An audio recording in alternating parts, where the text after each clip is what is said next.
Good morning! Beautiful day with me, Bilyonaryo Master Hans Kua. Ito po, ang araw-araw na inabangan ngayong araw ng simula ng linggo, Monday, October 27.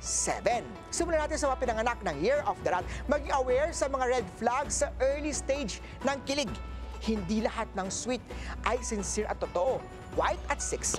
Oksa man tayo No to impulse buying muna tayo. Lalo na sa mga sale ngayong papalapit na ang undas. Yellow at 3.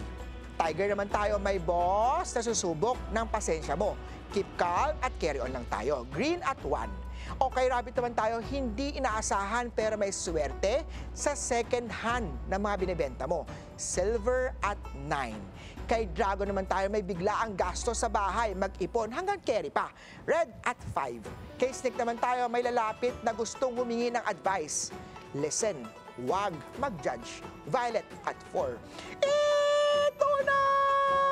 Banker of the horsey. Pagpahingahin ang mga binti, mga legs lalo na kung palaging naglalakad o nakatayo. Gold at 2.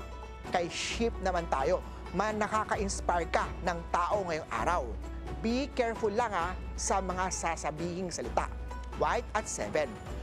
Year of the monkey ka ba? Hindi pa time para bumili ng mga luxury item mo.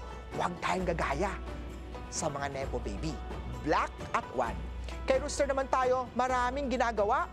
Checklist is the key para hindi ka ma-overwhelm. Blue at 6.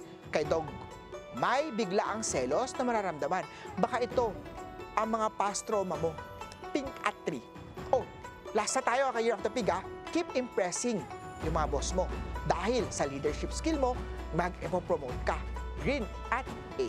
Paalala lang ito po'y patnubay lamang. Ang tunay na swerte ay nagsisimula sa pagiging totoo. Abangan araw-araw ang horoscope of the day dito lang po sa Beautiful Day with me, Master Hans Kua.